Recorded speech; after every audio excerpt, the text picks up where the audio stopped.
Do you solo travel because you have nobody to go with or because you genuinely want to take a solo travel trip? Food for thought, right? My name's Jenna Kelly. I'm an American who lives in Barcelona, and I am sharing all of my experiences on this YouTube channel at The World's Publicist. I took a couple of solo trips in the last year, and it's made me think a lot about like, did I actually want to go alone or did I really just have nobody to go with? Because here's something nobody really tells you. Solo traveling is a pain in the ass. I'm a very independent person. Like I moved to Spain by myself. So I think for me, like a big part of it was I did want to go alone and experience what it's like to solo travel. It's so glamorized on TikTok. So like, what is this world that everybody's obsessed with? And there's so much about it that I loved about it.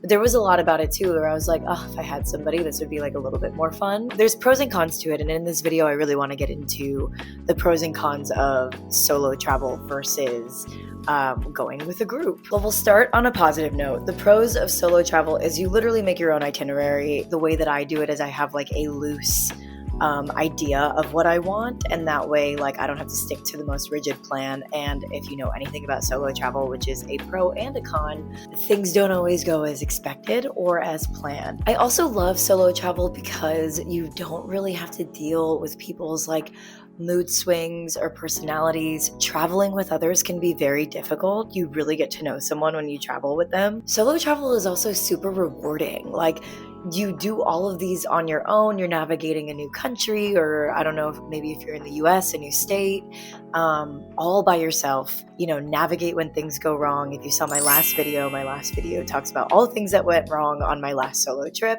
It makes you feel like you're like a brand new bitch. Like you kind of feel like you could do anything after that. I will say in my two experiences solo traveling completely alone in the last year, going to Croatia, which I will also link that video, was I think a better trip for me overall because it was one place. So I only had to navigate one place, one weekend. It was chill, one form of transportation in and out of the country.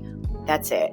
My 4-country trip was a lot harder because I took on a little bit more than I could chew. The way I like to solo travel is this. I make a notes app. I put all of my logistical information day by day. And then I'll do my research on TikTok. I will do my research online, travel blogs. I will then put the things that are most interesting to me, things that I want to do. Then I'll also look at experiences and tours and attractions. And then I'll kind of navigate what I want to do on what day, what makes the most sense. ChatGPT is a great help for this too.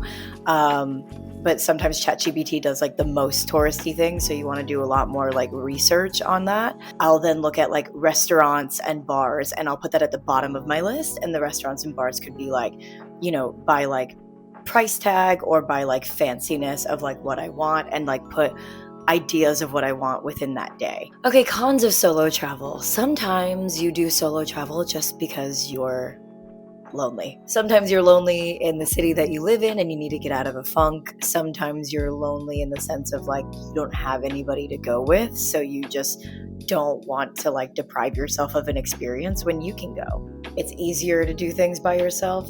What I will say though, the con of that is that sometimes you want to share the experience. It does make you a lot more independent, but it also does kind of give you this sense of who do I have around in my life? Existential crisis and whatnot. I think another con about solo travel would be safety. You do want to be careful where you're traveling to. You always want to be aware of your surroundings. You are alone. If you meet people, you don't really want to be inviting them back to your hotel room so they know where you're living. There's just a lot that is involved with it that you have to be hyper vigilant, especially as a female. But it's true, no matter who you are, but especially as a woman, and depending on the country and the culture, you want to be careful about that.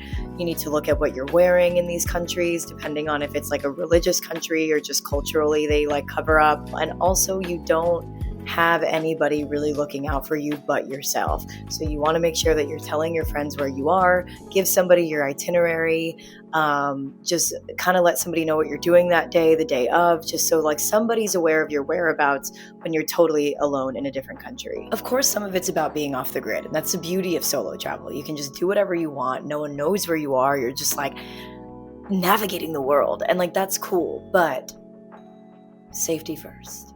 I think you really realize like nobody's coming for you. Like if you're in an issue, you got to get your way out of that issue. Like if things just keep getting worse, you have to have this strong mentality to make it better. Like you have to be like, okay, all this shit's going wrong, but like here's what's going to go right for me, and like move towards that. But it's good cuz then you come back and you're like, wow, like I'm totally fine, and like if nobody's coming for me, at least I got me.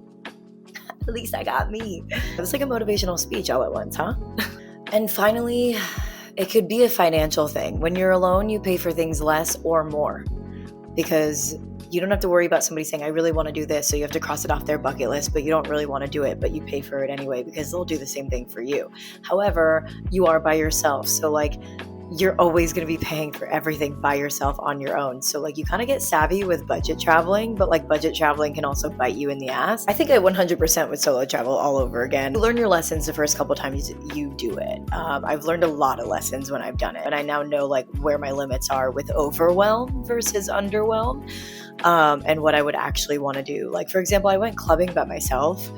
When I was solo traveling, that was weird for me. And I love going out. I love dancing and partying. I'm a very outgoing person, but that felt weird for me. So there's certain things that you won't know your limits until you actually do it. Subscribe to my channel because I post all of the trips that I do. I post a loose itinerary. You can go to my travel blog, theworldspublicist.com. So make sure you are becoming a part of my community.